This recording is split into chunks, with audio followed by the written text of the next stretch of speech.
You can go ahead, Claudia. Okay. Hello, everyone. It's Claudia Landolfi from GICAS Global Center Advanced Studies. We are introducing today Franco Berardi Bifo. We have him with us, and it's really a great pleasure, a great honor to have him with us, because he's really a well-recognized theorist and activist. He's well known in all the world. He wrote several books that are being translated in many languages. And so it's really a great honor for us to have him today. I will just briefly tell you the reason why we invited him. The reason is that he is an author fundamental for a reflection about contemporary transformation of subjectivity in digital technologies. Franco Berardi, in fact, dedicated many years to the analysis about subjectivity, especially in the wake of operaism and post-operaism, and about the post-industrial society, especially on the topic of alienation and freedom. But in last years, he mainly focused on the question of neuroplasticity, with the aim of understand the level of mental potentialities, or also the level of a capture of subjectivity on many of their brain, literally, in the post-Fordist society and in new modes of production into digital technologies. And so that's why I think that to have the opportunity of listening him is really for us a great event. Thank you very much, Franco. Thank you. It's you. You are welcome, and I thank Jason and all the other people who are listening in this moment.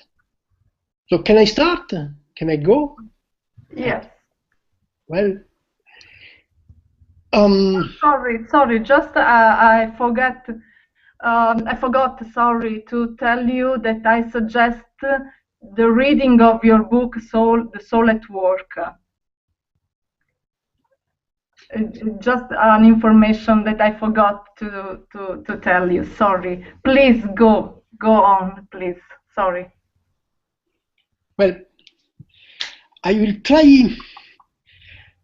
try to say something about a subject which is widely discussed, which has been widely discussed in the last 30 years, 40 years. I mean, in the area, the theoretical and political area that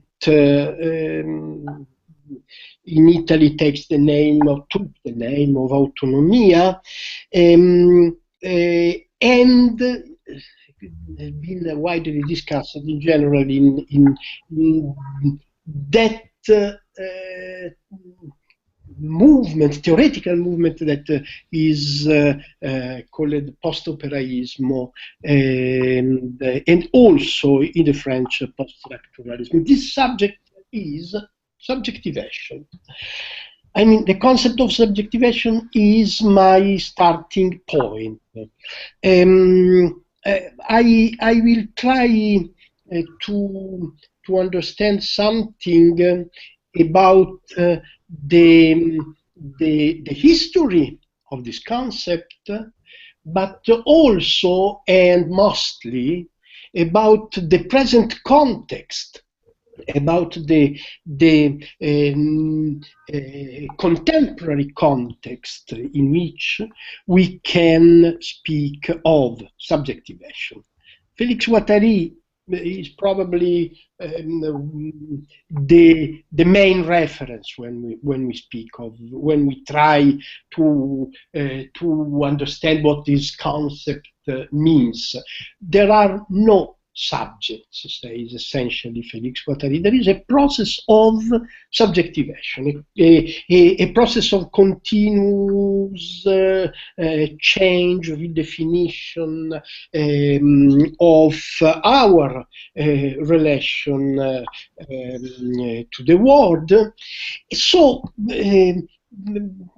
in a sense, we can say that in any social transformation, in any transformation of the context in which we are living and we are interacting, the process of subjectivation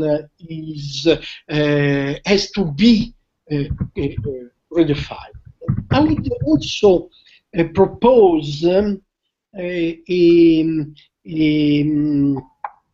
a strange word in order to better define this continuous being in question of the possibility of the forms of subjectivation. I would propose the concept of subjectivability.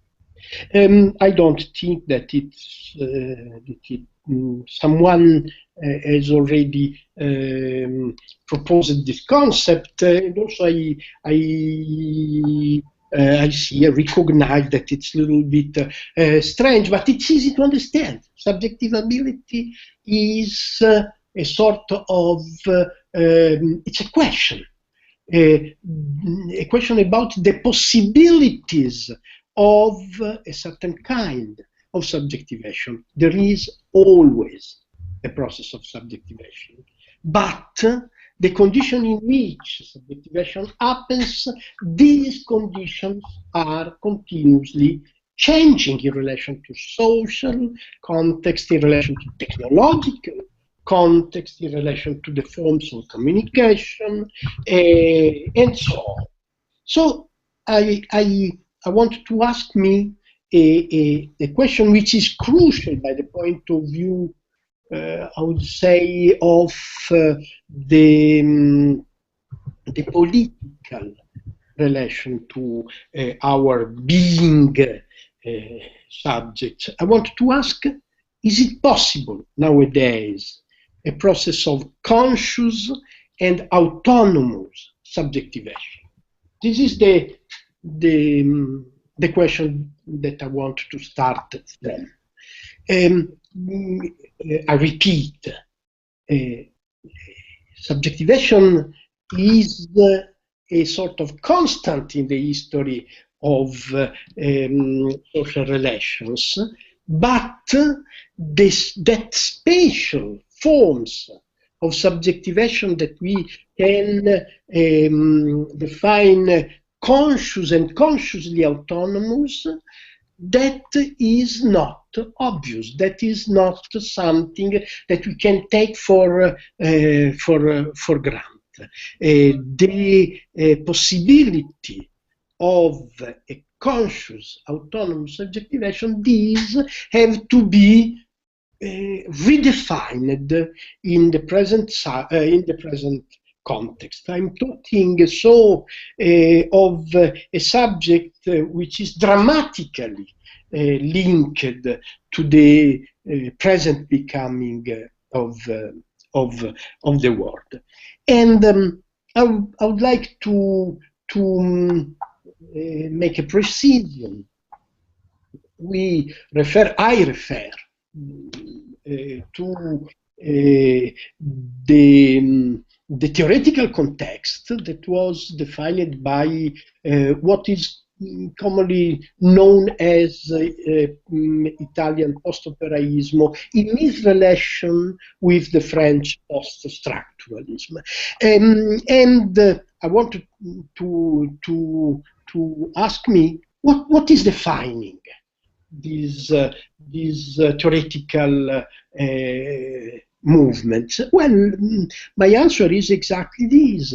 In the history of Italian Marxism, the novelty of thinkers like Romano Alquati, Raniero Panzieri, Toni Negri, Mario Tronti, and many others, the novelty that has been introduced by those theorists in the 60s, essentially, is exactly about the subject and the process of subjectivation. The theoretical start of the post-operaista, the operaista and post-operaista theory is essentially here in the redefinition of a relation between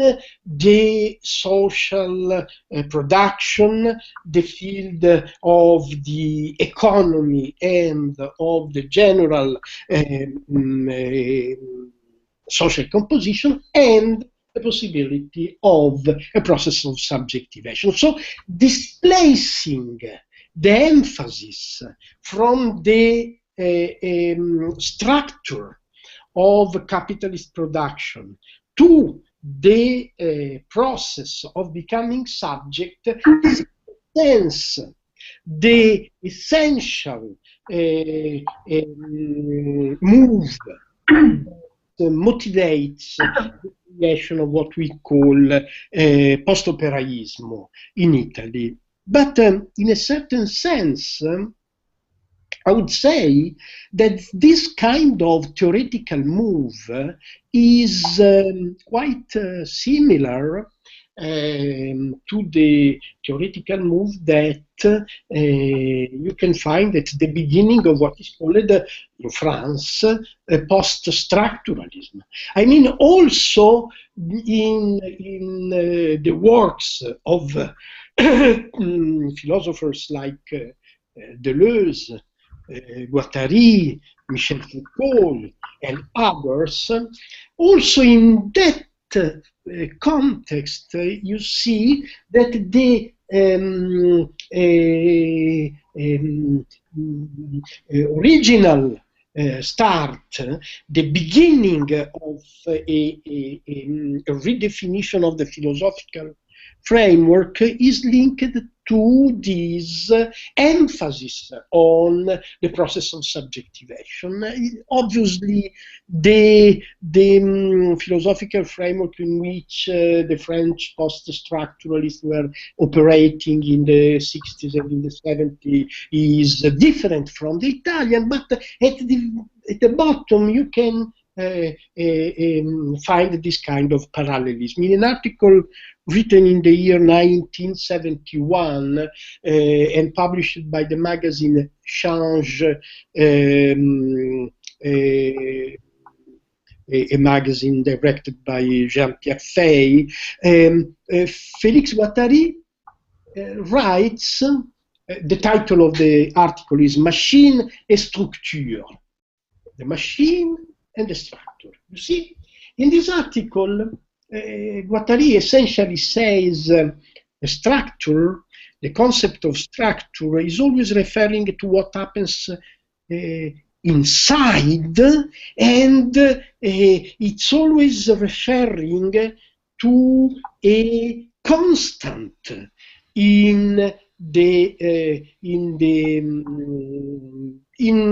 whatever kind of process, anthropological, psychological, or economic. The structure is what endures in time, is what is defining an inside, and the structure kind of separating the inside from the outside. But Guattari says, well, if this is the structure, what is the machine? The machine is something that comes from outside. Is the outside breaking the structured frame is something that introduces a novelty. The machine is the changing factor in the relation between the structure and time, the structure and the becoming, the process of becoming. In a sense, we can say that the machine is the event.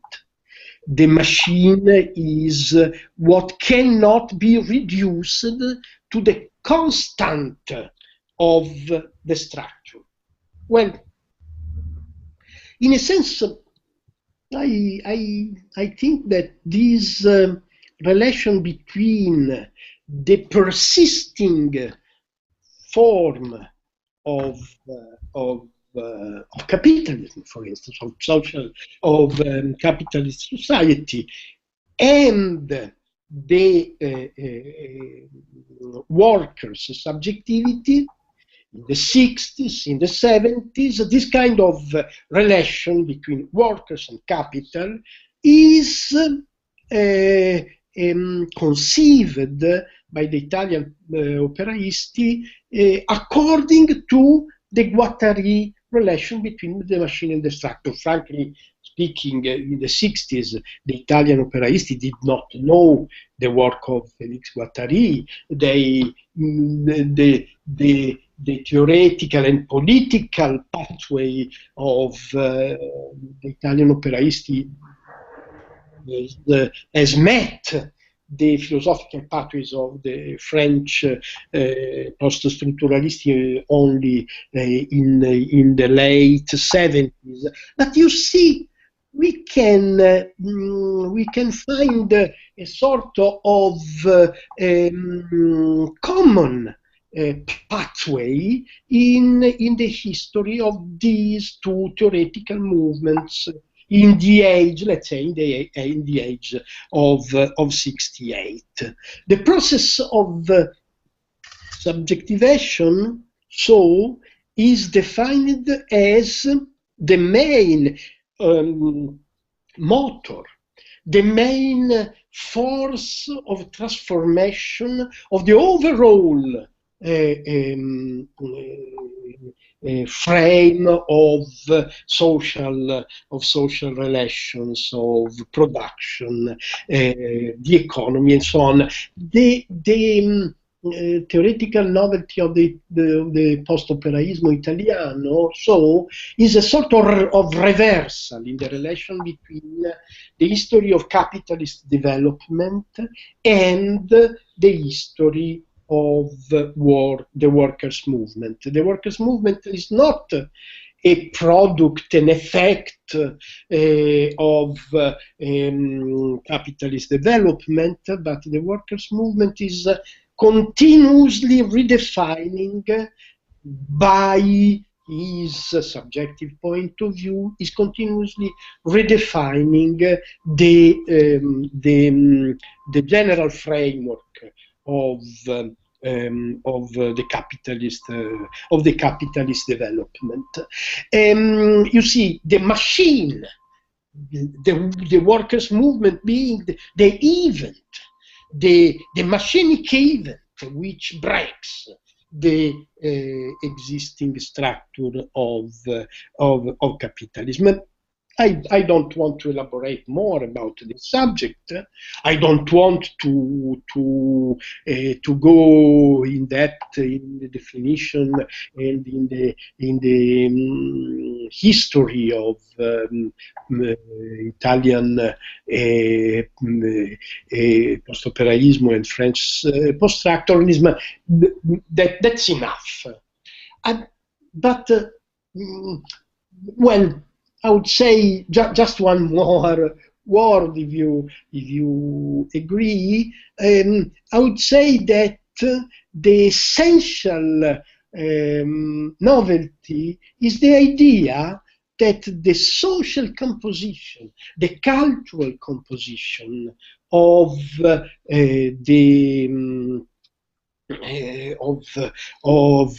that is defined by the movement, becomes the main motor of the process, of the historical process of the capitalist production, and so on. By this point of view, I like to use the word compositionism in order to find a common ground to the French and the Italian philosophy, neo-Marxist philosophy, if you want, of the 60s and of the 70s. Compositionism, because the composition of the subject is seen as the main force in the process. Well, I stop here as far as concerns the problem of the methodology, descending from the Italian and French innovation in philosophy. I stop here because my point is not a point of history of philosophy. My point is to redefine, to repropose, to recontextualize the problem of composition and the problem of subjectivation in the historical and social and technological framework that we are living in nowadays. So, in a sense, anticipating something, I would say that I think that the methodology of the compositionist theory, if you accept this definition, the methodology still is precious if we want to understand something of what is happening nowadays, but probably much of the contents that the Italian and the French theory elaborated in the 60s and in the 70s to be considered by many points of view something that is out of the present reality. I also think that sometimes we tend to repeat to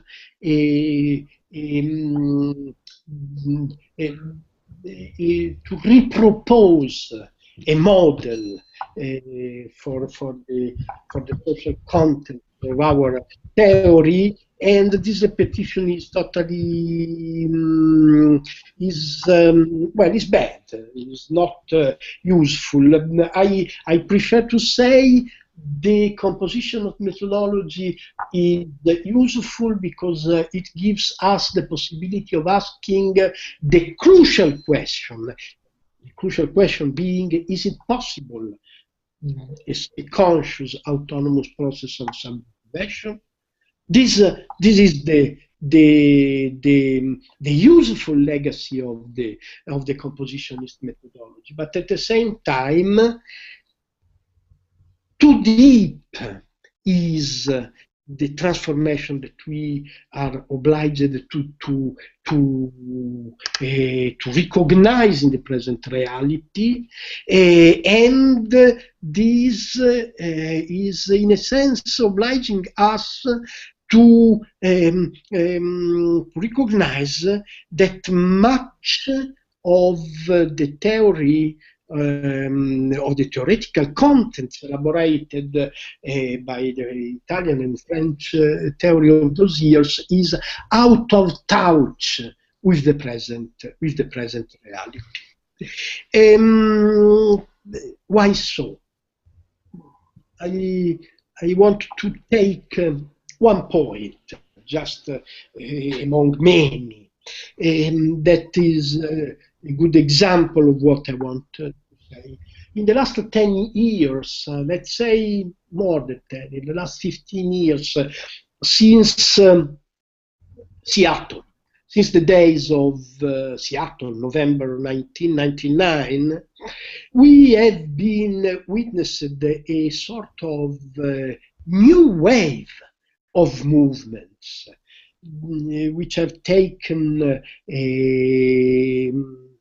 new forms in the streets, in the squares, in the university, in many situations of the world, and we have tried many times in the years of the no global movement, then in the recent years of the Occupy movement, we have tried many times to reformulate that kind of theoretical model, which is based essentially on the opposition between workers and capital. And just to name a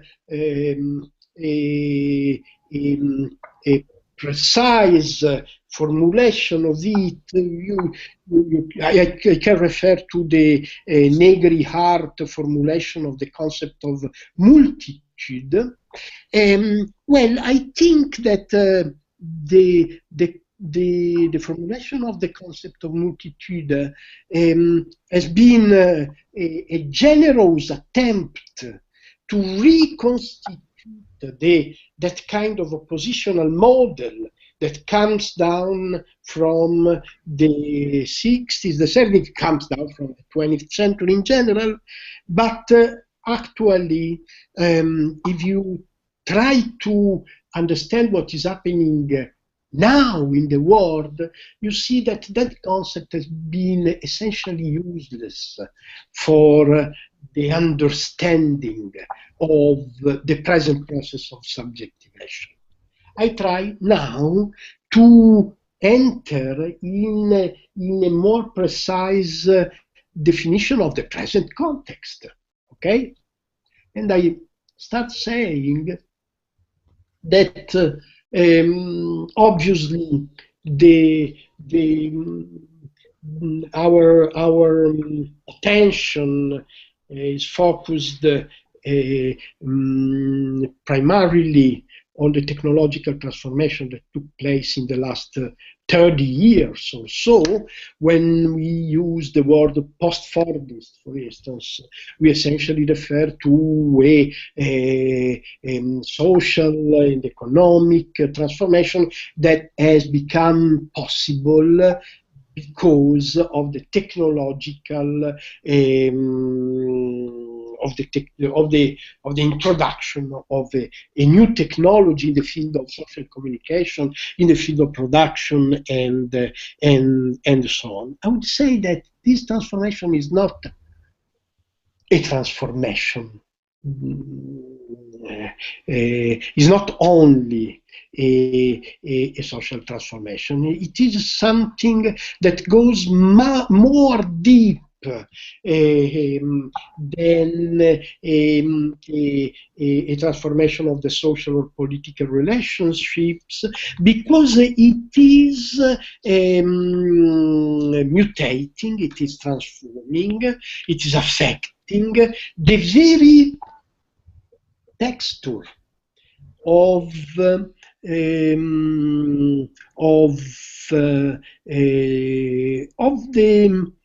conscious organism, of the worker, of the social being, and so on.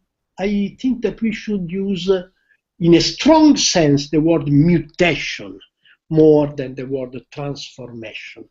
And when I say mutation, I mean I take a word that comes from the field of genetics, of biology, and I take this word with the intention of underlining, of emphasizing the fact that what is at stake in a process of mutation is not only the relation between the conscious organism, the human being, let me use this rhetorical expression, and the environment. Not only that, the mutation implies a change, an irreversible change in the generative process of the organism.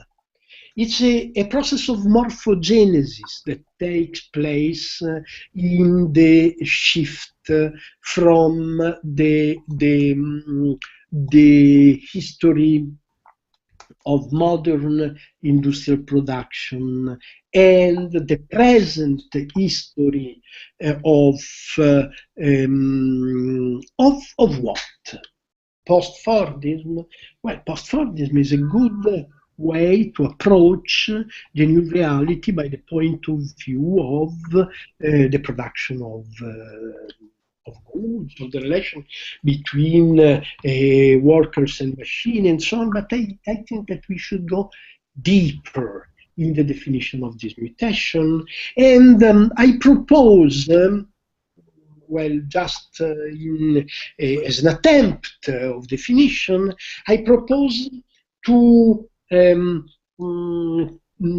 propose a concept, a conceptual couple, a conceptual, a double concept, which is referring to the way of interaction between humans and machines, and consequently also the interaction between human and human. And this conceptual couple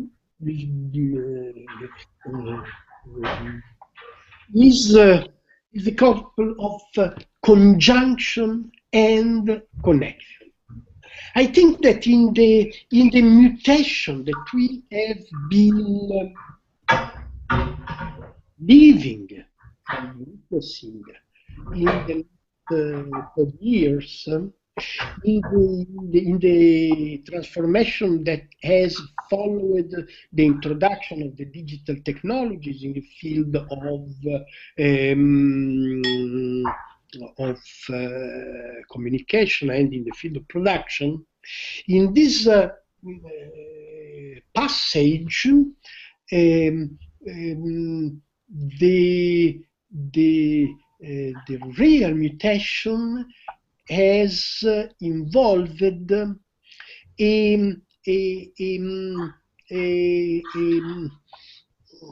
shift from the conjunctive form of the human language to the connective form of human language. In a sense, I think that conjunction can be considered as a concatenation of bodies and machines that can generate meaning without following any kind of preordinate design, any format, in a sense. This is the conjunction, the meeting of round bodies in a space which is the space of the event, of the continuous, or in an environment which is continuously changing in relation to the changing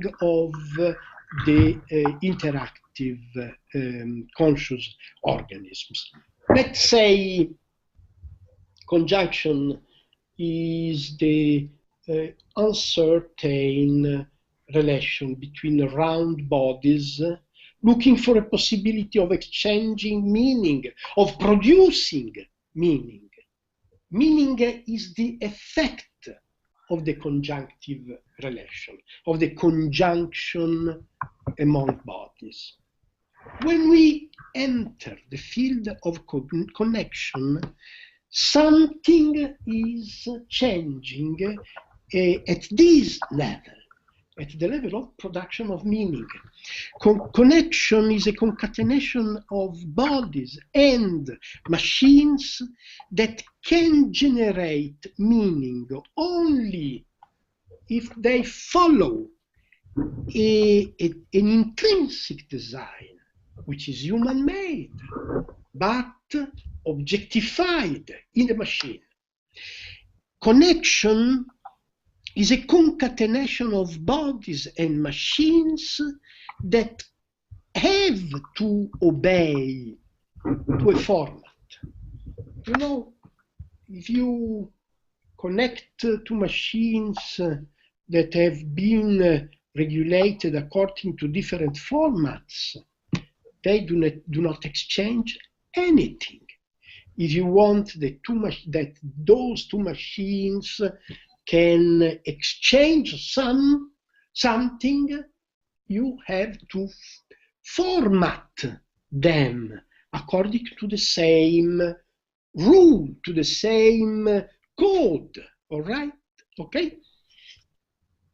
So, in a sense, connection is not singular, is not intentional, is not vibrational in a sense. You know, conjunction is a sort of vibration of organisms looking for the possibility of an exchange. This exchange is eventual, is singular, is possible, not necessary, and is highly aleatory, in the sense of unpredictable. You can never really say that you have understood in the relation with another round body. You play the game of understanding. It's a game, and the game of understanding is advancing the relation between conscious organisms, and this advancement is changing the field of the interaction in a way that always stays unpredictable and possible. When you speak of connection, you are speaking of a concatenation that generates messages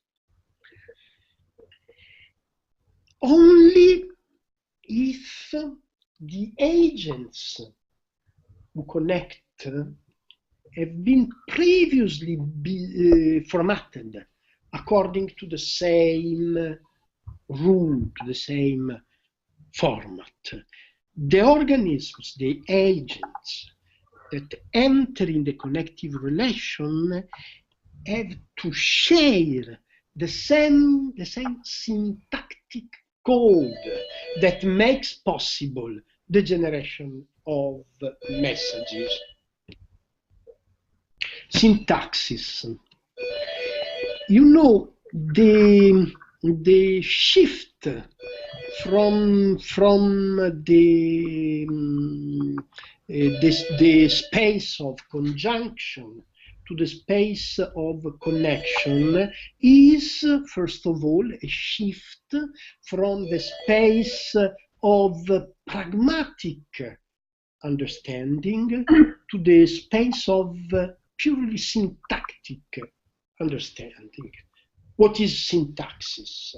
Syntaxis is the format, the order of the condition for the production of meaning. The conjunctive relation is based on the possibility of a continuous pragmatic negotiation, is in the space of pragmatic negotiation that conscious organisms conjoin and produce meaning. in the connective relation, the production of meaning is the effect of its syntactic compatibility, of a sort of syntactic compliance between among machines. Well, I propose this concept of conjunction and of connection in order to understand or to explain, by my point of view, of course, the mutation that we have been living in the last 30 years. It's about the production of meaning. It's about language. It's about understanding. It's about the possibility of creating a common space of meaning and of production. By this point of view, I think that we have to understand the subjective ability of our time. I mean, the possibility of a conscious, autonomous process of subjectivation in our time, by the point of view of how do we generate meaning, how do we enter in an affective, emotional, and meaningful relation with the other bodies. That is the, let's say, the mutation that I see in the present context. Well, in this mutation, the effect of this mutation can be approached by many points of view, of course, and one of these is the transformation in the forms of labor and the transformation in the forms of capital. For instance, when we speak of the financialization of capital, the capitalist form, when we speak of the precarization of work, in my opinion, we can, obviously, we can analyze different levels of this transformation, but the level which is more interesting by my point of view is the level concerning language, is the level concerning the forms of linguistic manifestation of capital and labor. I mean, what is precarization? Let me start from this point.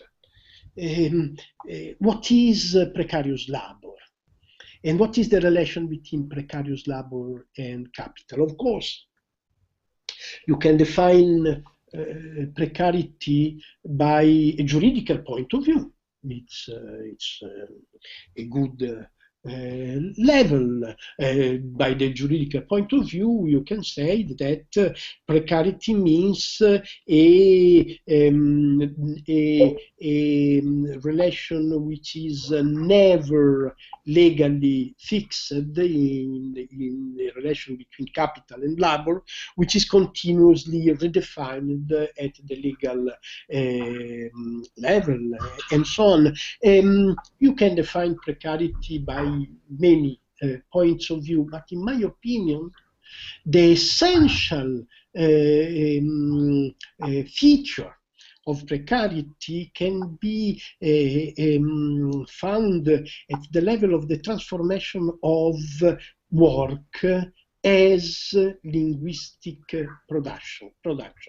I mean, let's see what is the relation between the capitalist and the worker in the industrial society. It is the relation between the owner of capital, machines and so on, and a a person, which is the person of the worker. The person of the worker is the real object of the juridical relation between capital and labor. It's a person has needs, desires, rights, and so on. A person can organize in a union, in a political party, and so on. Well, a person is the, how can I say, the package, a sort of, is the bearer of forms of life that have to be negotiated, have to enter in relation with capital in the definition of the work relation. If you look at the precarious form of labor, the person no more exists. The person is cancelled. You don't have to deal with the person. Precarious labor is, in a sense, a sort of infinite extent of time. In this infinite extent of time, by the linguistic point of view, can be defined as a sort of a combination of fragments of time, not really fragments, fractals of time. Fractals. You know what a fractal is. Fractal is a geometrical figure which is the effect of a perfect fraction, separation, fragmentation. So the fractal is made in such a way that it has to be recombinable in order to recombine, to recompose the entire figure. So the fractalization of labor is that kind of fragmentation of human time that makes human time compatible with the capitalist code and recombinable with other fragments or fractals of precarious time. As you can see, the crucial point here is the linguistic recombinability of the fragments of time. The crucial point is that every fragment of precarious time has to be able to answer in the same way to the same question. Call it digitalization if you want.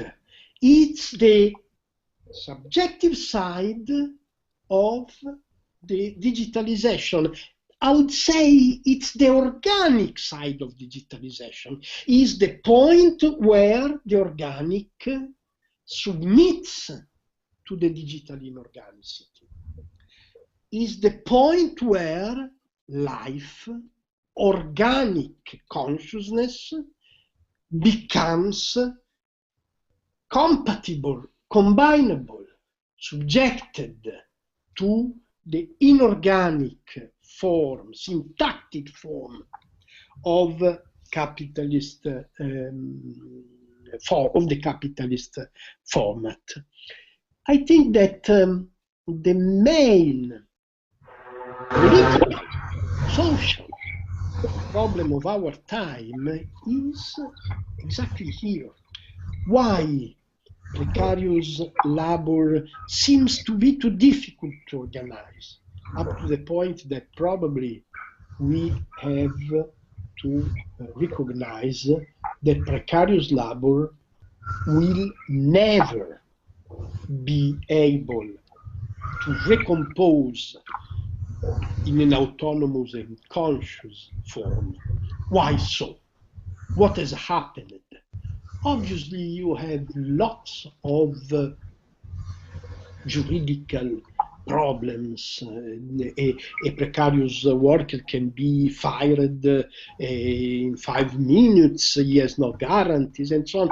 But at a deeper level, I think that the real problem is that the relation between two fragments of precarious time at the linguistic and affective level is always mediated by the recombinability, as always to be syntactically mediated by the reference to the capitalist format, to the capitalist code. In a sense, competition is inscribed in the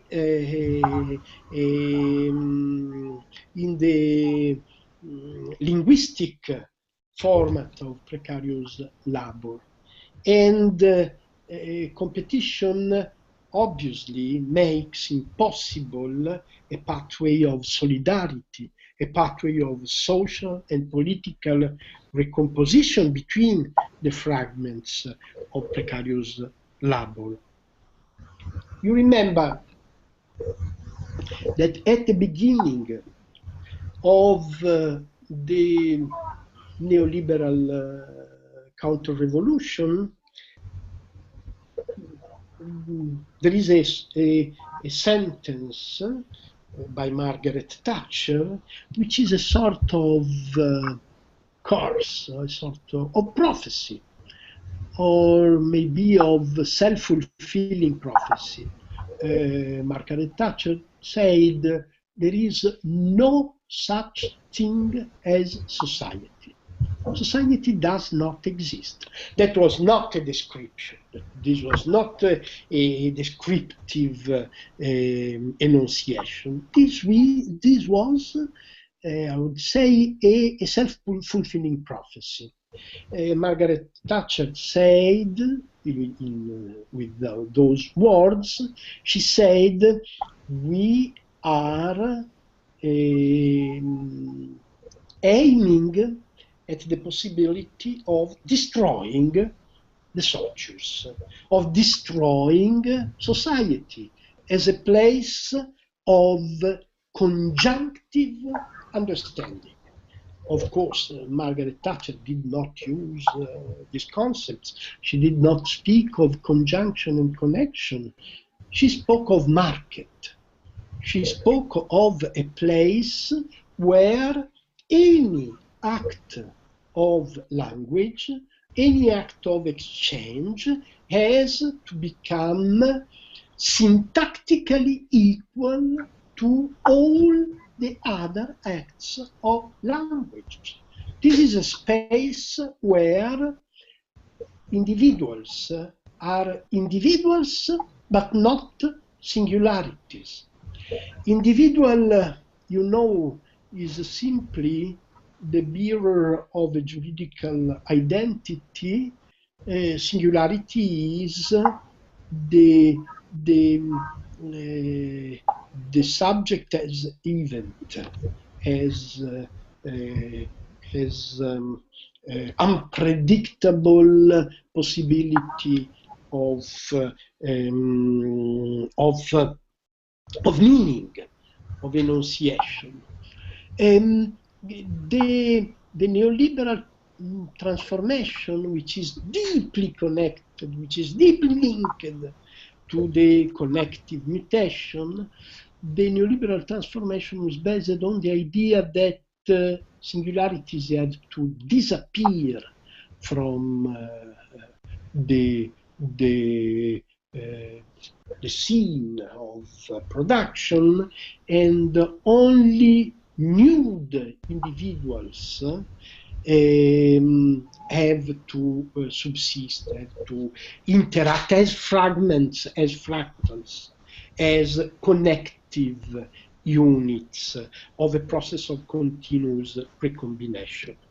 Precariousness becomes, in a sense, the impossibility of a process of social solidarity and of social recomposition. At the same time, you can find the same effect on the other side, the side of capitalist transformation. Look at what happens in that transformation that we can define financialization of capitalism. What happens? Essentially, this transformation is based on a depersonalization of the person, of the capitalist, of the figure, of the yes, of the function of the capitalist, depersonalization. Once upon a time, we could speak of the bourgeois, the bourgeoisie. The bourgeoisie was a strongly territorialized class based on a relation with the territory, with the community, and most of all based on the relation with the definition of the owner. The owner is someone who is linked to physical things, physical assets, physical places, and so on. We can no more speak of bourgeoisie. The bourgeoisie has disappeared. In a sense, as pulverized, as fractalized, in a sense, because in the place that once upon a time was the place of the territory, the physical assets, now you find fragments, fractals of a non-physical capital. Financialization is essentially based on this transformation of the physical ownership into a purely mathematical manipulation of value. Immaterialization, dephysicalization, but what is more important, depersonalization of the function of the capitalist and fractalization of capital itself. This mutation of the social field, of the productive field, is made, as far as we know, is made impossible a form of social conflict similar to the social conflict that we have been knowing in the past age of industrial capitalism, in the past age of worker organization and so on. On one side, you have this effect of continuous competition between fragments of precarious time. And on the other side, you cannot find any enemy, any negotiator, any target of the political action. If we think to the last wave of the movement, if we think to the Occupy movement, for instance, in the last 5 years or so, you see that the main problem, the main difficulty for that movement has been the possibility of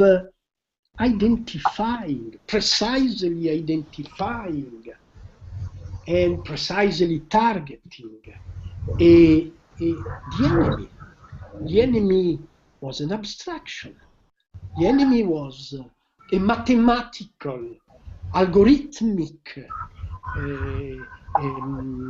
function, not in a person or a political identity or a territorial institution, and so on. At the same time, the second and probably more important problem of the Occupy movement has been the inability, the impossibility of a lasting process of solidarity, of a lasting process of social organization, of social recomposition of labor. Precarization has made impossible this kind of social recomposition. Well, in a sense, I link this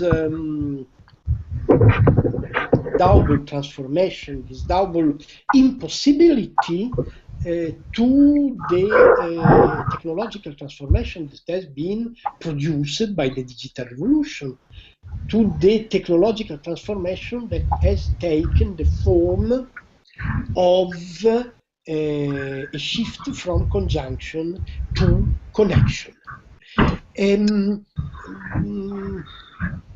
Simultaneously, we live in a situation in which the possibility of identifying a social desire, a common desire, is continuously escaping from our hands. Seduction has totally taken the place that was the place of desire. As you can imagine, I think that the most important reference for an understanding of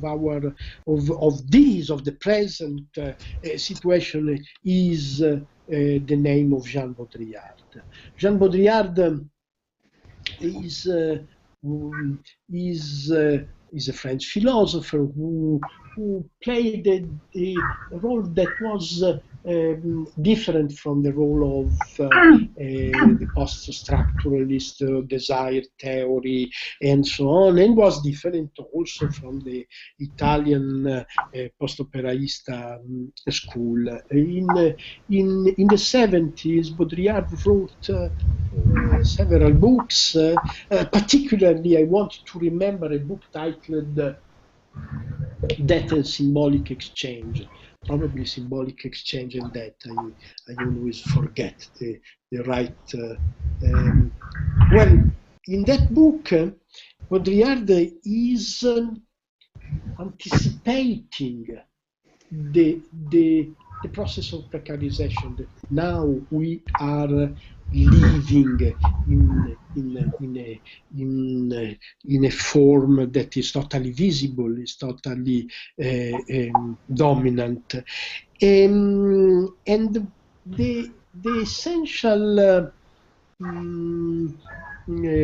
distinction between Baudrillard and the other French philosophers that we like so much, I mean the essential distinction between Baudrillard and Deleuze-Guattari, for instance, was the different appreciation of the relation between the subject and the object.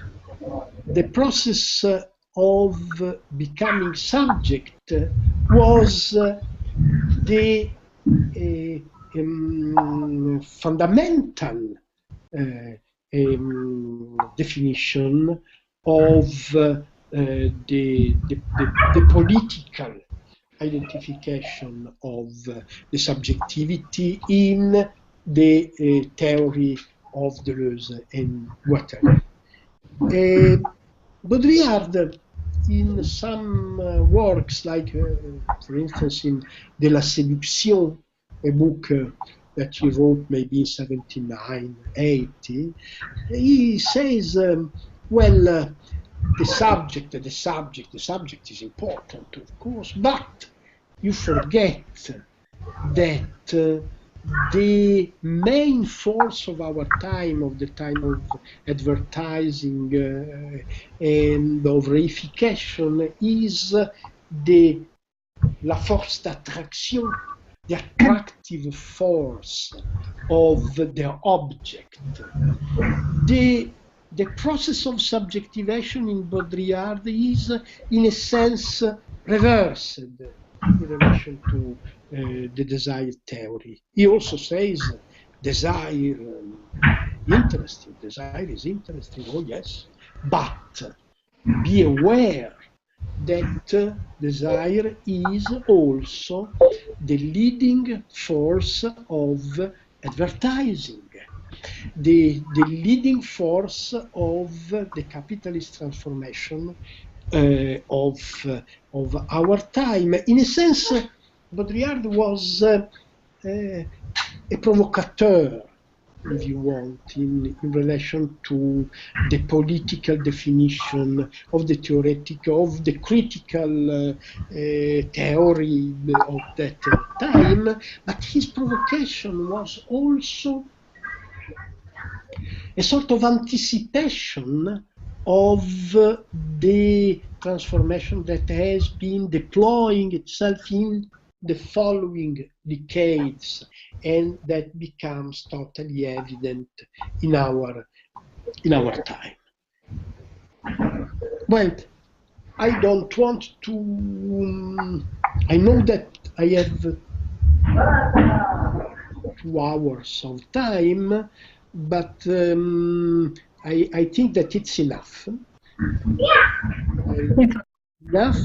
I beg your pardon because I want to drink a glass of water, so I leave you for 3 minutes, not more. The water is far from here, and I will be back. Maybe you have something to tell me or to ask me. Otherwise, I can say something more. See you in a while. Thank you.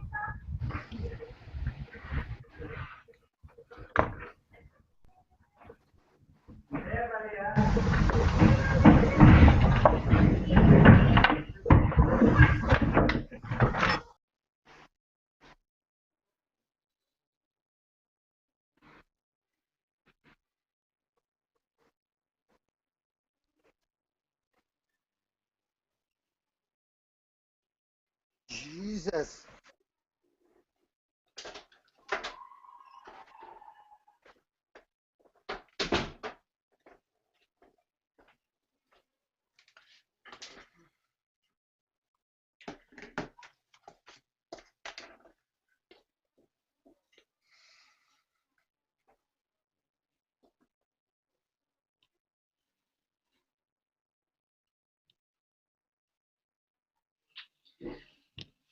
I'm back.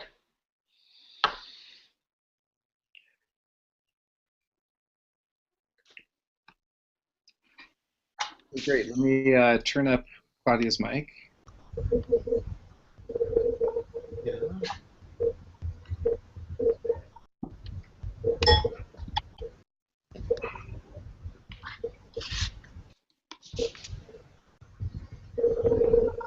Okay, Claudia. So do you want to facilitate the questions then?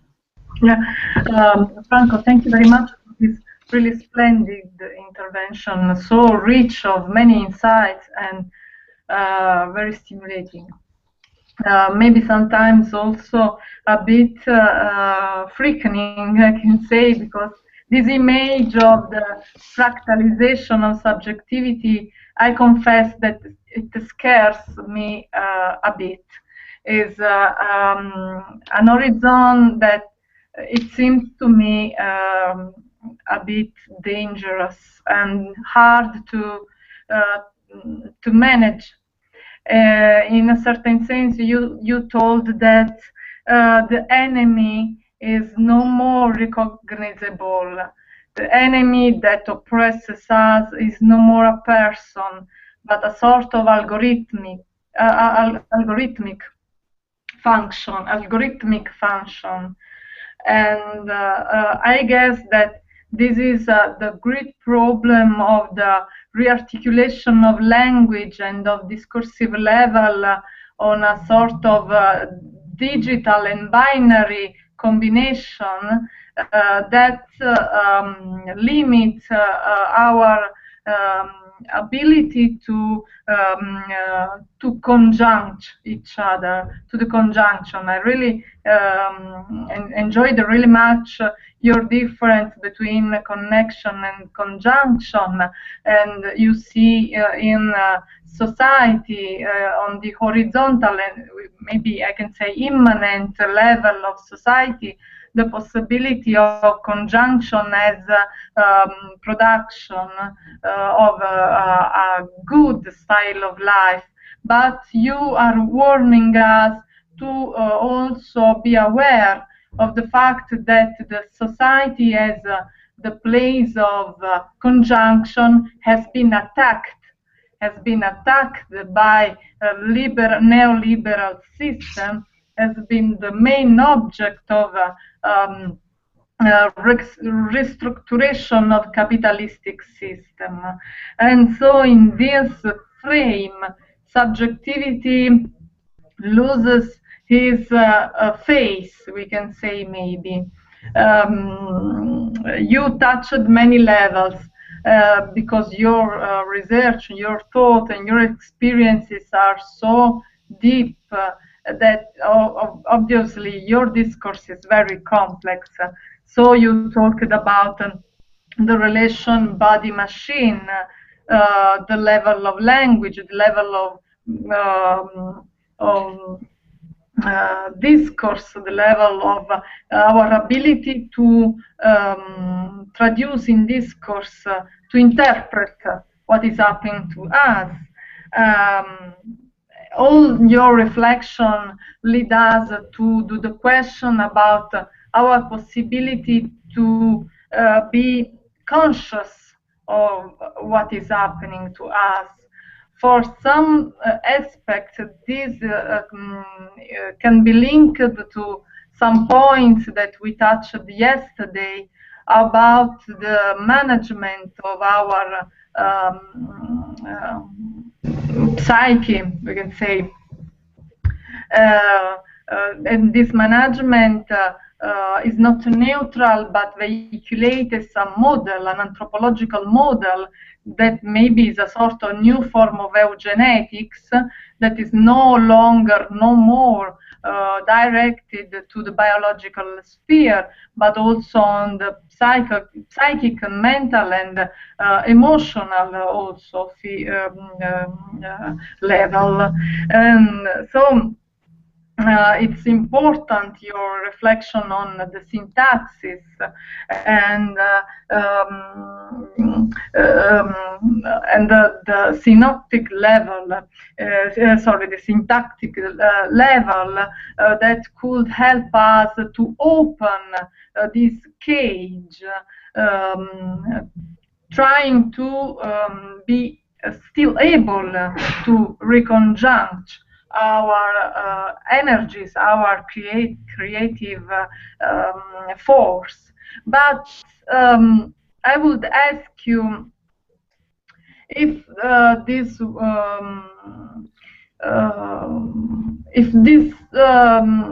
opportunity to avoid the total management of our life can regard not only the level of awareness, but also the level of practices, or you think that our practices are so many involved into the precarization that maybe it's no more possible to try with new practices? Well, it's a question of $1 million, I know, but well, I would understand something more. Thank you very much, Franco. Thank you very much. Can I answer now, or do you prefer I? Yeah. I started with the question, asking myself, is it possible in the present context a process of conscious and autonomous subjectivation? And clearly my answer was no, no. And of course I do not pretend to have a final word the subject. I do not pretend to close the process of understanding and the process of social action, not at all. But I want to make a point. I want to dispel that kind of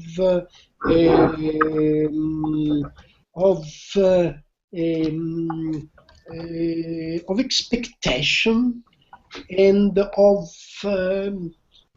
frustration that comes from the reproposition of old forms of activism and of discourse, and that makes our understanding of reality sometimes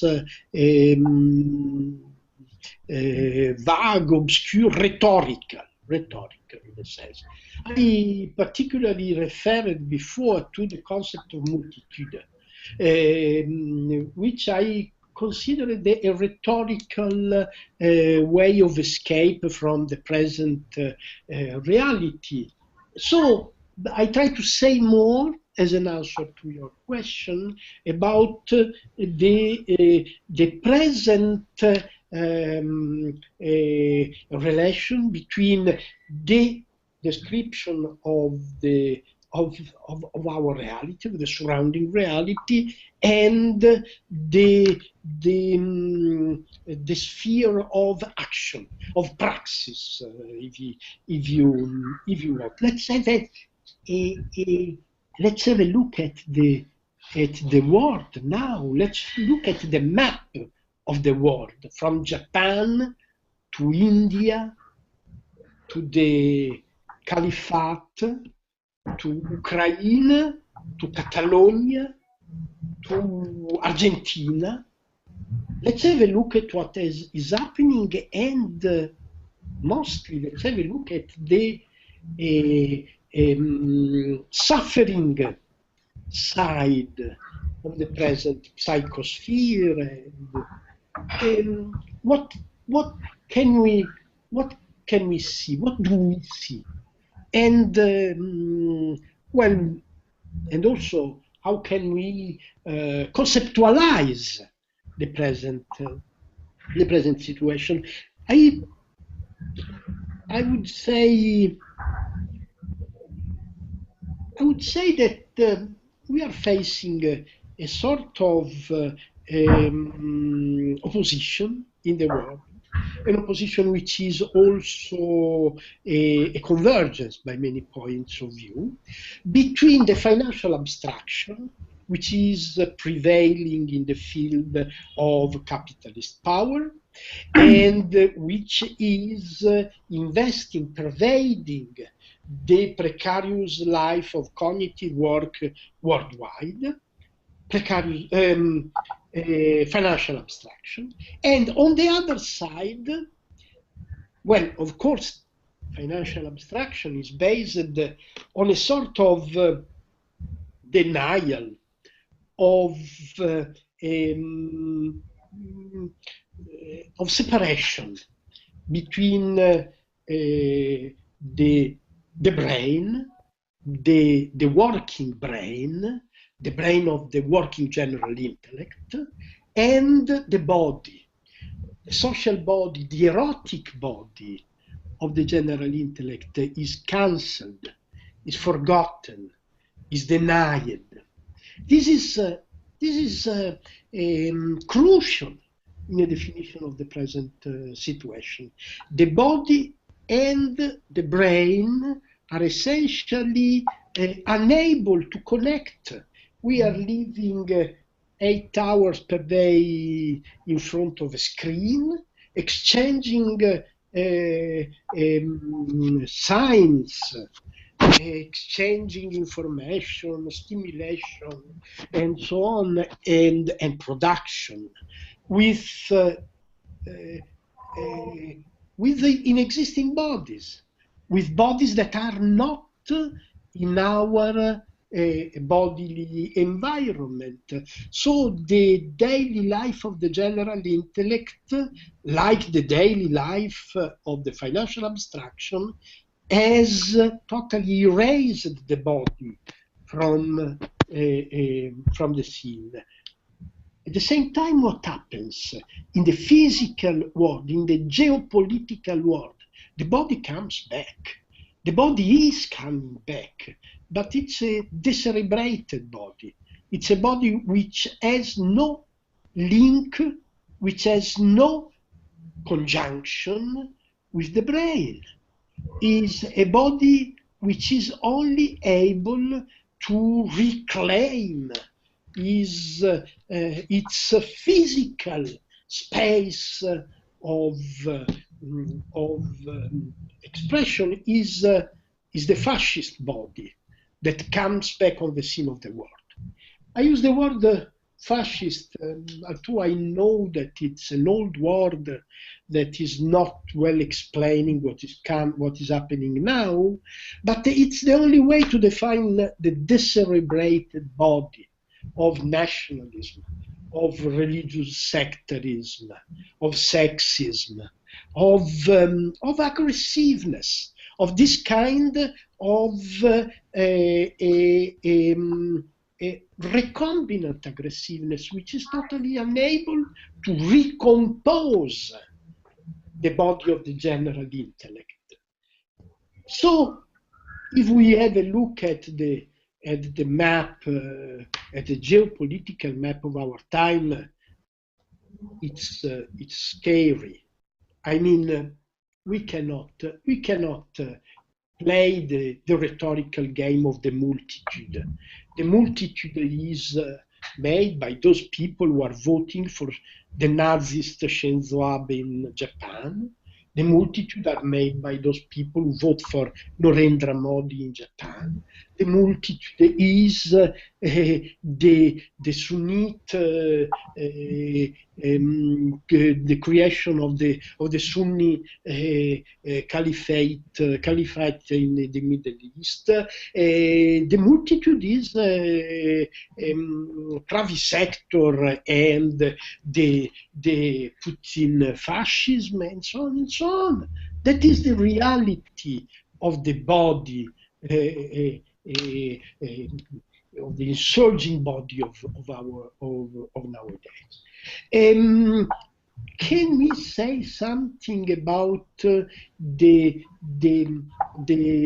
possibility of this process? Actually, I am unable to see a different scenario for the future because I am unable to see a possible possible coming out from this situation in the field of labor. In the field of labor, it's only in the field of labor that we can find a way beyond the present catastrophe. And so this is why we have to focus. Every time we speak about the present catastrophe, we have to go back to the question, is it possible a process of recomposition of labor? Labor today means knowledge.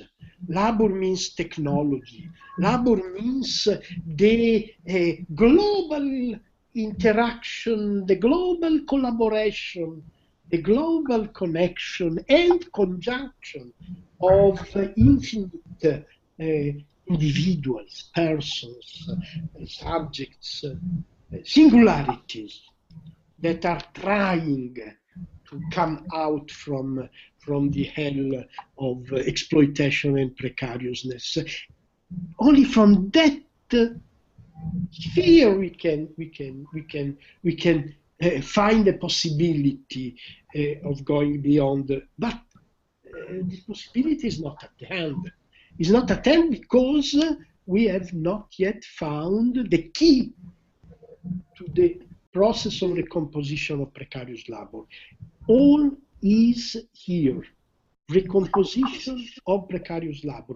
Is it possible to imagine? Is it possible to organize?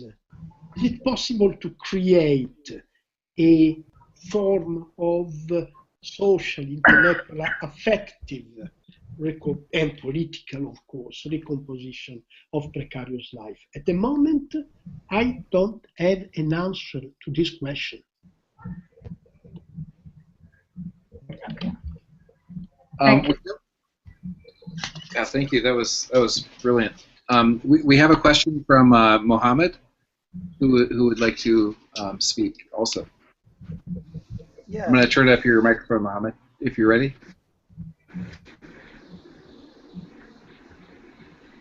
Hello again, Bifo, and thanks again for your interesting and provocative lecture. We can get into many aspects of how you brought this sort of like picture together, and what are the components of it. But I think that would be just like waste of time. So rather, because we don't have a lot of time, it would be interesting if this was a full day workshop to kind of like break it down and sort of like try to address a lot of like the stuff that you brought up. But what I bring up, and before I say that, I want to like give you the background of how I entered this discussion. Is like I entered this discussion not from the Guterres point, but from Simondon's point, and also with the work that Stiegler has done to what Simondon had already said. You know, Simondon, the not well appreciated philosopher, French philosopher, who everybody stole from and took from and never gave credit to. You know, we all know Simondon. And for me, what we have is similar to what you're saying, is what Simondon identifies as the process of individuation. Back in the 50s, long before 1960s, May 68 and all that, and the process, how this process is always mediated by technology. So this is already what's the model that Simondon gives us. A process of individuation in which an entity becomes an individual in relation to the social, always mediated by technology. Now, this technology could be scientific, industrial, or cultural, or communicative, right? That's Simondon. But what we see today, which is sort of like what Stiegler deals with, is how neoliberalism, starting with 1970s, the things that are lined up together are sort of like the rise of telecomputation and the rise of California ideology and all sorts of stuff, has figured out a way to sort of like intervene or sort of like hijack the process of individuation by or through its sort of like domination of defining what computation is, how computation is supposed to be conceived, and how software hardware relations are supposed to be done, and sort of like has hijacked or basically distorted the historical, the traditional process of individuation that sort of like begin in prehistory. And as we know, both with Stiegler and other people, the line between biology and technology is very murky. We don't know when biology became technology, how evolution from a biological standpoint became an evolution from an anthropological standpoint and cultural standpoint. We're going to leave all those behind. But basically a long process in which even before humans, animals were using technology to individuate, and that's how we became humans. This process in the last 30 years has been hijacked by and through the use of what I call telecomputation, which is a synthesis between computation and telecommunication. But the question is, for me, I'm more optimistic because I think there's a way to re-hijack what's been hijacked, and the process of individuation is something that, like how you brought it up, is not something that's ended or it's going to end. It's a process. So we can actually somehow address that. I mean, the problem really was that left was not ready for Simondon. So who learned from Simondon was the right. So if we had thought about these things back in the 50s, back before Guy Debord freaked out about the society of spectacle, rather than freaking out about images mediating, if you thought about how to use this society mediated by images to our advantage, maybe we wouldn't have been here. But I still don't think it's too late. And for me, the moment that's too late is when machinic intelligence has completely taken over, which we're still 30, 40, 50, 60, maybe 100 years away. So rather than ringing the death knell and saying like, oh, we're already screwed up, there's nothing we can do, we actually need to utilize this time left before machines fully take over. I mean, I just posted something to Facebook last week and it got like 5,000 views. And it says, the rich and the robots are about to make half the world's jobs disappear. And basically, it's about how 47% of the world's currently existing jobs are likely to be automated over the next 2 decades. So you see, this precarious labor that you brilliantly discussed is almost a condition of 10 or 15 or 20 years ago. We're already on to a new future, which itself is kind of invisible. And our job as an intellectual is to make this current invisible into visible. And just like this is really what is gonna like really, if we're gonna get to the point like where I want to throw my hands up like you and say there's nothing we can do, we're still 50, 60, 100 years away from it. And I think we can utilize this time. I'm an optimist and I'm an accelerationist.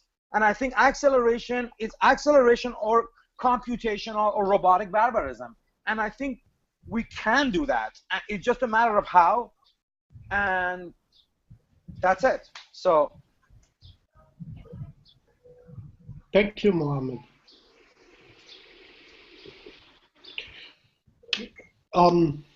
Should I answer? Can I answer? Yes, please. Yeah. Well, first of all, obviously, I will not start a conflict with Mohammed on the subject who is more optimist, who is more pessimist. I like very much optimists. I totally dislike pessimists, and most of all, I dislike to have a depressing effect on my listeners. But I know that I am talking with people who are beyond this kind of depressibility, if I can say. I want to touch 2 points in what Mohammed said. The first is about our theoretical references. I mean, Simondon is certainly one of the most important references in the whole elaboration of the last 30 years, and particularly is very much on the same line of Guattari, on the point of that already Mohammed has underlined, of the relation between technology and psychogenesis, the technology and the individuation process, and so on. So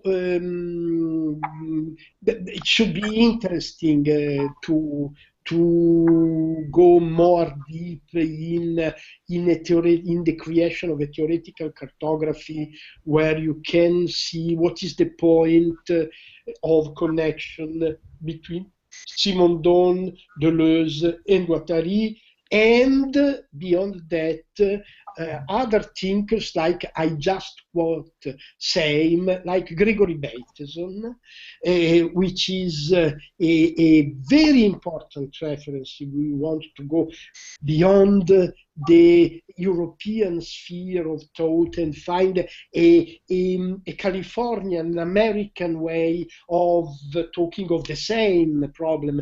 Bateson speaks of schismogenesis, Simondon speaks of individuation, but at the end the problem is the same. How can we imagine a process of subjectivation in the Guattari's parlance that gives us the possibility of autonomy and so on? So, full point. thanks of the introduction of the name of Simondon in this talk. Second point, which is more difficult, more disquieting in a sense. This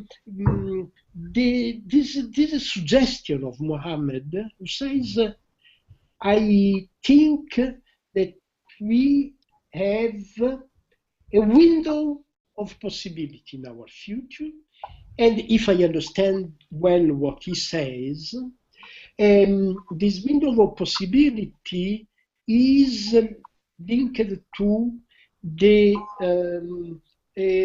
distance from the total automation of cognitive activity. This is the point, in my opinion.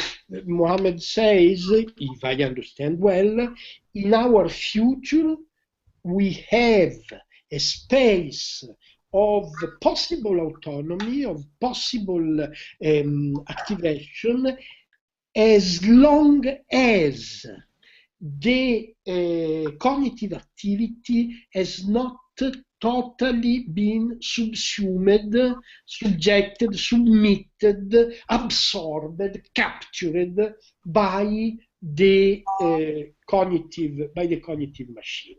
This is a very interesting point, and I mean, I think that this is should be an interesting level for a discussion to develop. For instance, just to develop this field of discussion, think to the Google empire, to the creation of the Google, well, empire is not a good word, the Google process of capture of the human attention and of the cognitive activity. Think to the Kurzweil theory, and I want to underline the fact that Ray Kurzweil at the moment is the director of an important branch at Google, which is Google Brain. You say until this process of total automation of cognitive activity is not completed, there is space for an acceleration, which is the condition for a subversion of the direction that capital has impressed to the technological machine. I follow your elaboration, your argument, but I want to displace the discussion toward another point, which is not only technology and cognition, but is also the field of affection. And in the relation between technology and cognition, the deciding point is affection, is emotion, is the possibility of creating a space of empathy, of solidarity, if I can use this old Catholic word, of solidarity. This is my critical point. This is why I don't want to say I'm optimist or I'm pessimist. I am beyond this dilemma.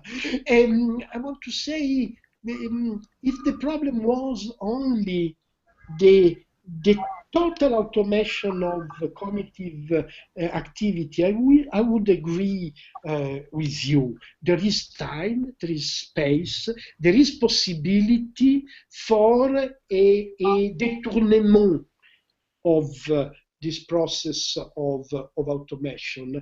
But my point is, where is the emotional, the affective energy for a détournement, for a change of direction of the accelerated process of automation? I mean, I displace your focus on the point of desire. And on this point, I am not optimist or pessimist. I am desperate in the precise sense that at the intellectual level, I do not see any hope, any way out. Of course, it's my problem. I do not see. But who am I to decide about what can and cannot be seen? I am blind. I am not seeing enough. As far as I can see, as far as I can understand, I have to tell you, I do not see the affective energy for a subversion of the process of automation of the cognitive activity. And when I say that, I am going back to the geopolitical map of our time. I look at the streets of the world. I look to the Eurasian continent, which is living a period of low-intensity war everywhere. And I say the affects, the emotions, desire is mobilized, but is mobilized in the direction of aggression, of self-inflicted violence, of despair, of fanaticism and despair. This is why, this is why I say, when I don't see the way for an autonomous process of subjectivation. I speak for myself. I know. What I see is probably a very narrow part of the picture. It's my fault, it's my limit. But I cannot speak of what I cannot see. Thank you, Mohammed. Well, I'm not going to turn this into a 22. Thank you for your answer. No, okay. And just to wrap it up, to say what you're suggesting is that class struggle basically has an affective component that needs to be its prerequisite to an effective class struggle. So you're putting an affective wager on an effective class struggle. And my argument is that technology itself might be giving us the possibility of having that global class struggle. But that's all, and I'm just going to leave it to the rest of the people to hopefully ask other questions. Thank you so much for your time.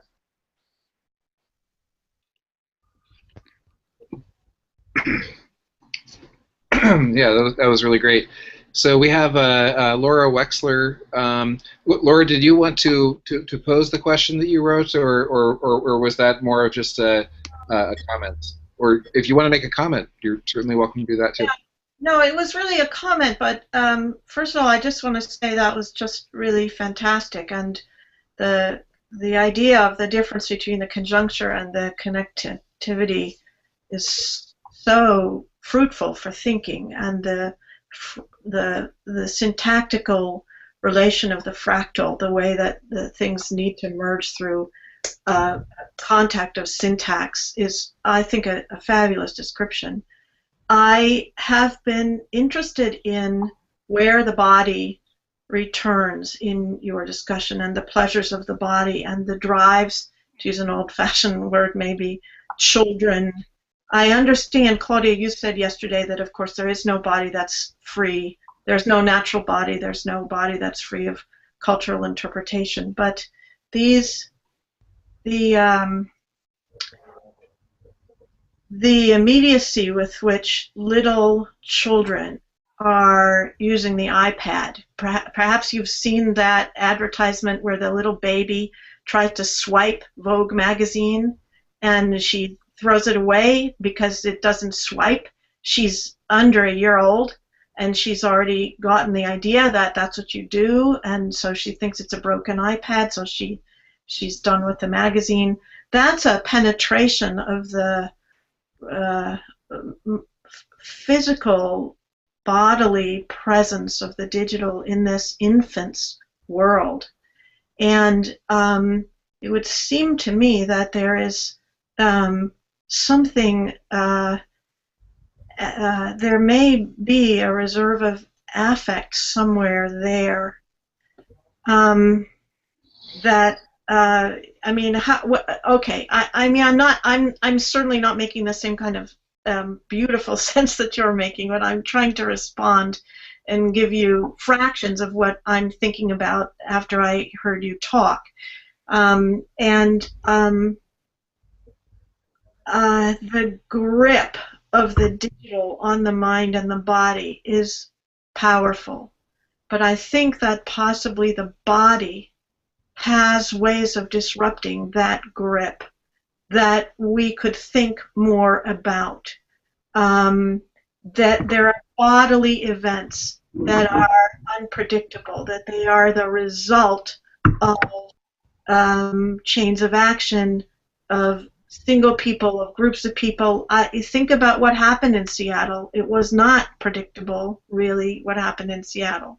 So I wonder about how you will, I'd like you to talk more about bodily affect, if there is such a thing. Let me just say one more thing.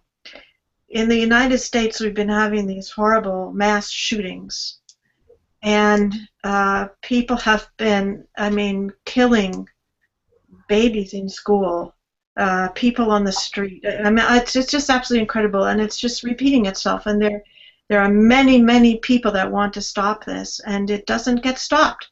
And after the shootings at the elementary school, there was a real feeling that, okay, this will stop this gun violence, but it's a machine. It just keeps going. It just keeps going. And there is a level of fear and revulsion that tries to come up against the helplessness and doesn't come over, doesn't manage to put itself over. But it could. It's not an acceleration, it's an intensification of what we are still feeling. So I wonder if you would talk a little bit about that. If that is in any sense something you can respond to.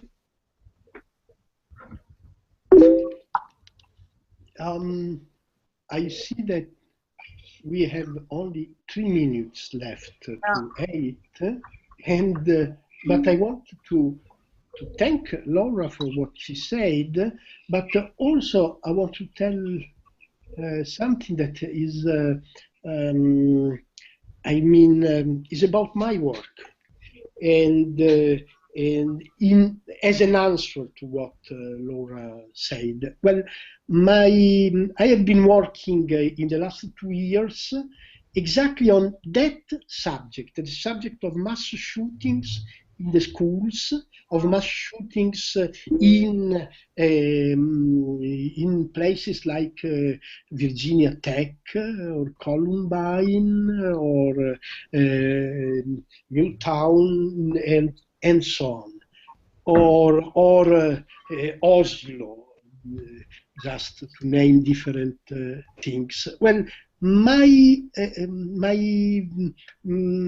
my vision, working on that subject, reading the letters, the diaries, the messages of people like the Colombian young men who killed 13 of their friends, and so on and so on.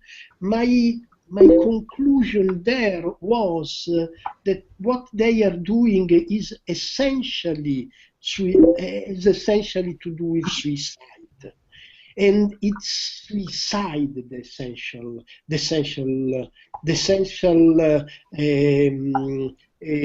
thing of our time. But suicide is the only way that financial capitalism is opening to everybody.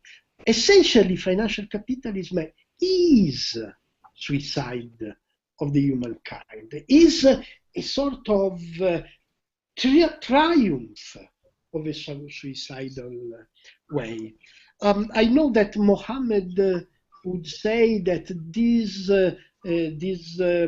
way of discussing and theorizing is depressing, and we should not become depressing for ourselves and for the others. I agree with that.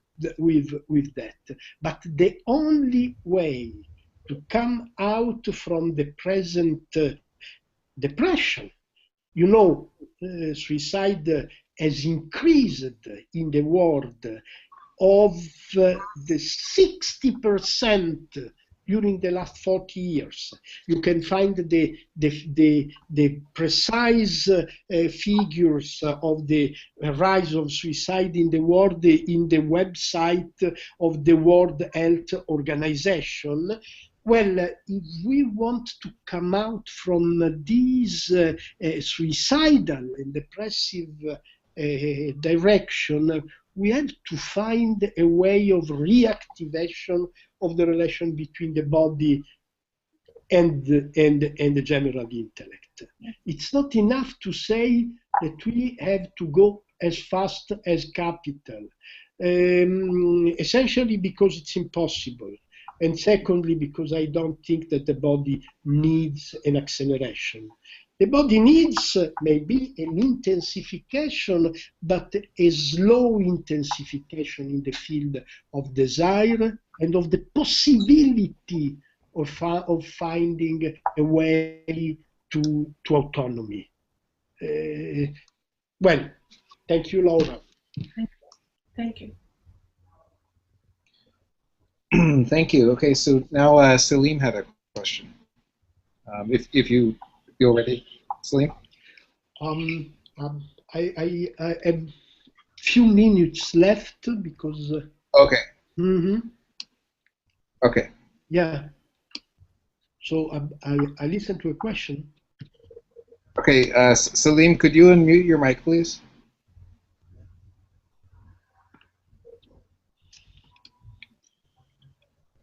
Can you hear me now?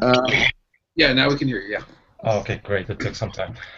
Thank you for the talk. Just had a brief request. If you could explain a little bit more about the body returning as the fascist body. I don't understand. Okay, let me turn it up a little bit. Hold on. Yeah. Okay, go ahead, Salim. Okay. Earlier you mentioned that the body is erased, but and the only way it returns it is as a fascist body, which I can see in our global context in Europe as well as in North America or the Middle East. I just wanted to know if you could elaborate a little more, just briefly, if you could elaborate how this body returns as a fascist body, or if I understood it correctly. Well, Deleuze and Guattari use the expression deterritorialization and reterritorialization in order to refer to the continuous transformation of the relation between bodies and the territory. If you try to understand what has happened in the last 30 years in the field of technology, communication, and social life, you see that a huge process of deterritorialization has happened thanks to the digital technology, thanks to the internet, thanks to all these. But at the same time, this deterritorialization has led to a sort of disjunction between the bodily presence and the exchange of meaning.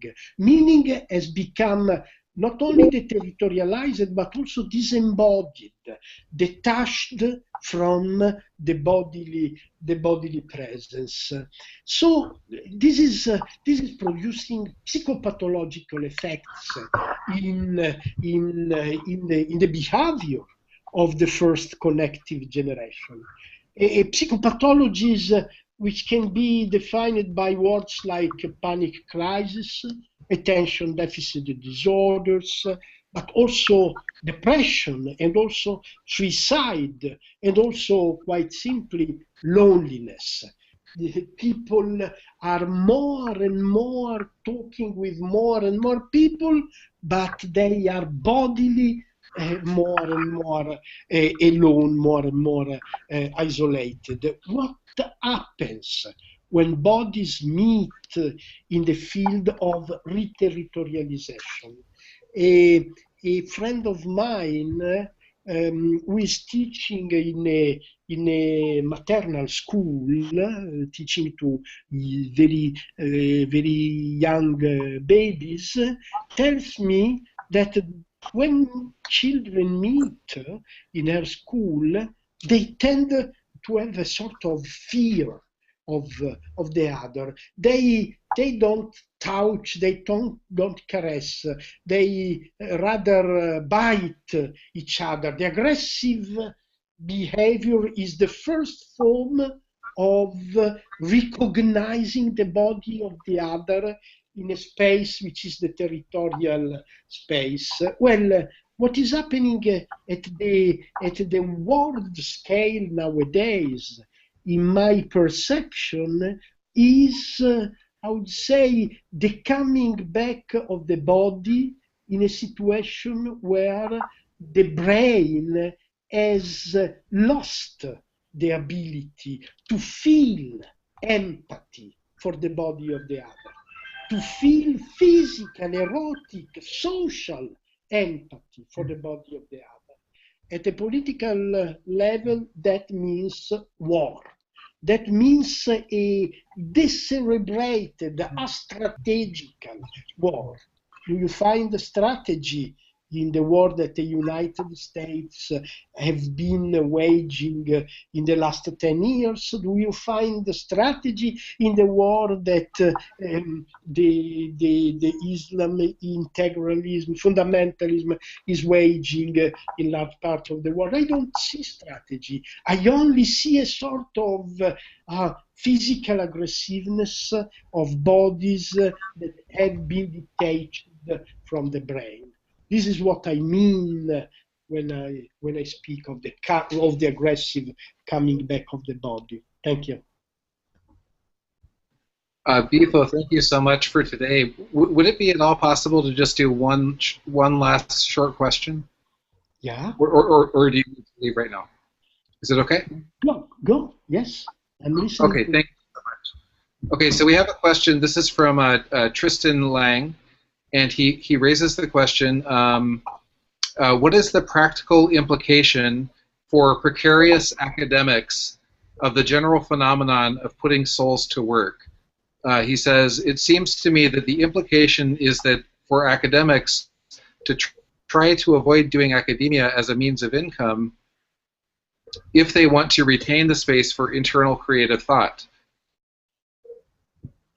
Well, I would say, as far as I know, I don't know very much about academia, and I don't know so much, but I know a bit about young academicians, and my impression is that Well, the new generation of intellectuals is probably much more sharp, much more well informed about books and about also about life, maybe. Anyway, they are brilliant intellectual as far as I know, but what they have lost is the ability to feel solidarity as the main foundation of intellectual activity. Competition is unavoidably and dramatically the main form of relation between young academicians, if you want to say.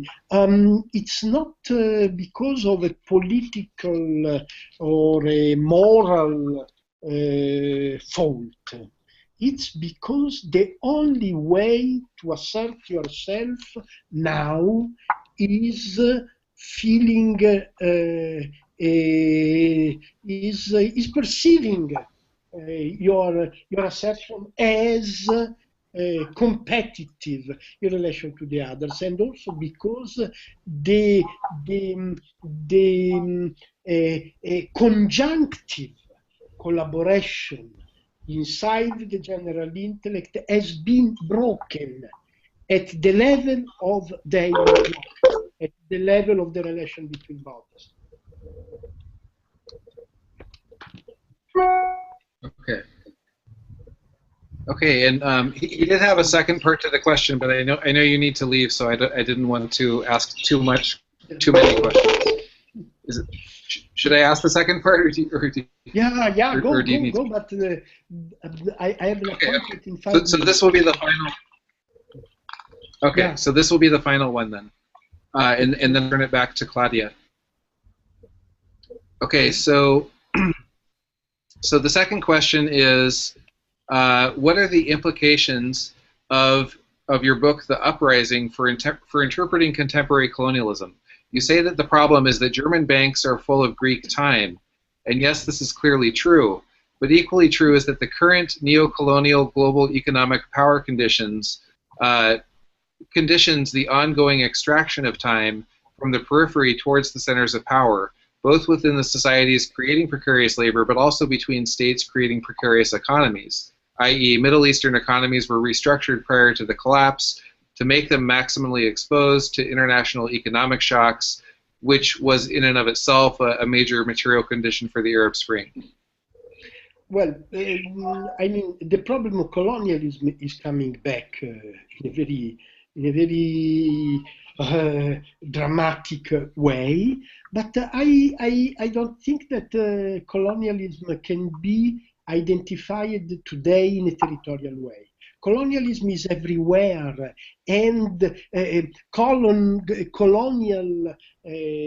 power is everywhere, and colonized life is everywhere. I mean, Germans, when you say German banks, and when I say German banks and Greek time, I also know that inside Germany 7 million workers are obliged to work for a salary of 450 euros. So precarious colonialism is inside the colonialist country called Germany. We can and think to the relation between China and Africa nowadays, for instance. I mean, just to refer to the present deterritorialization of the relation between colonial and colonized energies in the world. Probably we need a new wave of post-colonial thinking. We live in a condition of post-coloniality by many points of view. I'm sorry that I have to be short, but I think that this question of the new deterritorialized form of colonialism would deserve a spatial space of and a special time of discussion. Yeah, it's certainly not a simple question. Well, Yeah. thank you so much, and I'll turn it back now to Claudia. Okay. Franco, I really thank you. I know that you have to go, so I won't take your time anymore. It has been really great, absolutely. I think that you give us also a big burden that is at the same time a big gift. This shocking and awareness about what is happening to us that maybe for many of us comes probably late, in the sense that you can retrace the starting point of this process already 20, 30 years ago. So for us, it's really hard to face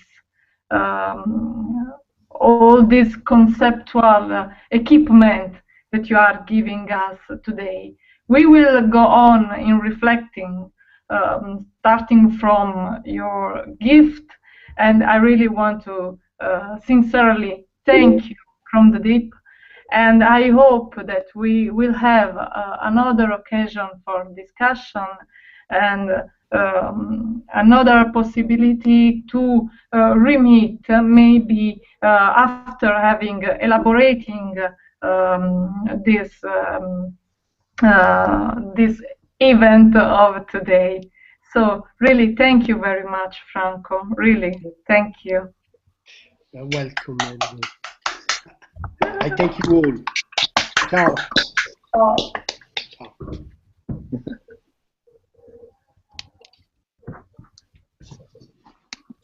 Thank you so much. Okay, so Claudia, if you want to have some closing words. Yes, Yeah. Thank you very much. Thank you. I'm a bit shocked. I already knew Franco's thoughts because I read him, because I've listened to him, but each time is a shock. I'm not totally persuaded about some points, but I feel the need to face what is telling us, not with a predetermined idea if it's wrong or if it's right, but trying to pose to myself the same questions that he does to himself. What is instead my path, my philosophical path, is more close to an idea of indetermination, as yesterday we already started to talk about this, and especially what I would call the ontological instability of being and of living beings. I mean, my only hope is not that we can totally willingness and with all our consciousness to change the world, because for certain points I agree with Franco that our consciousness is disoriented, is precarized, and so we are all scared. We are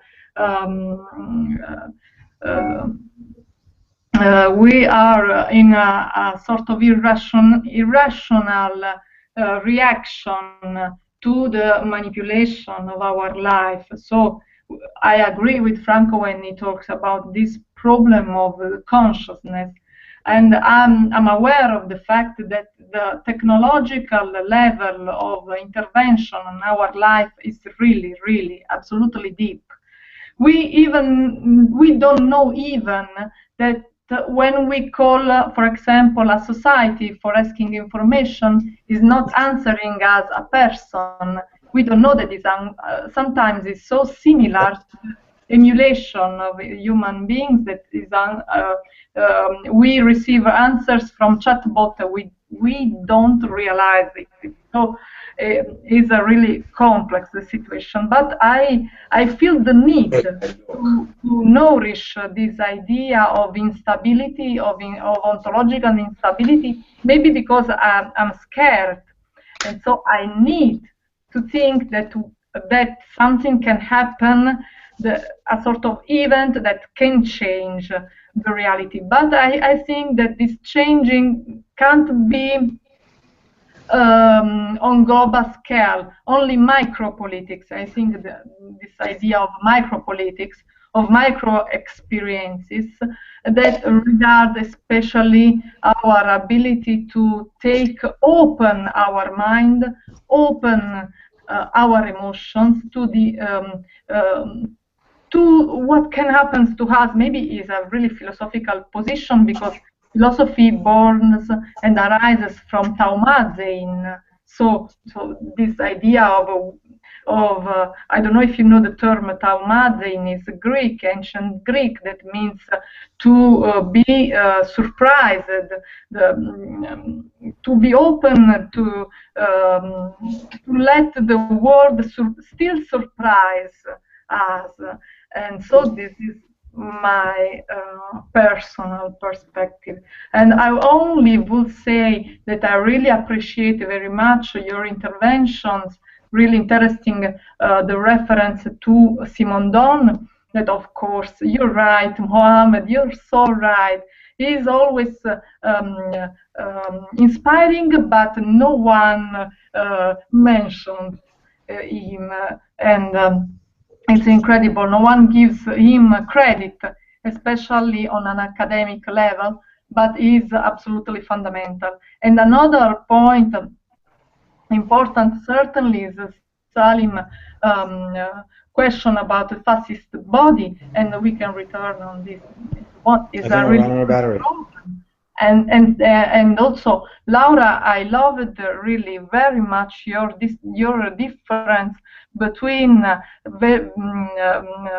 acceleration and intensification. I love it really very much, because the intensification of our emotion, I guess that is a really Spinozist perspective, because only if we intensify our positive feeling, we can reach an ethical level. I guess that is a wonderful, absolutely amazing distinction that you did. So I really thank you for this.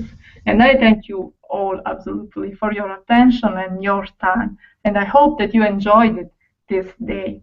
Thank you, Jason. Thank you.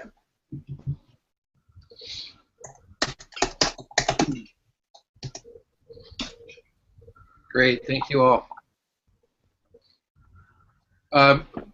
Anyone who didn't get a chance to speak want to speak? Do you want to speak today, Brian or Bruce, or do you want to save it for tomorrow?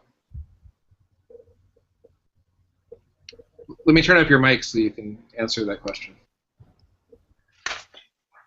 As I wrote to you, I'm taking this in and pondering. It's very provocative, but I don't have any questions for today. But thank you. Okay. Thank you. I'll also stay quiet for today. Okay. George, I just want to give you a chance to speak if you want. Okay. Okay. All right. See everybody tomorrow. Thank you. Thank you. Ciao. Ciao.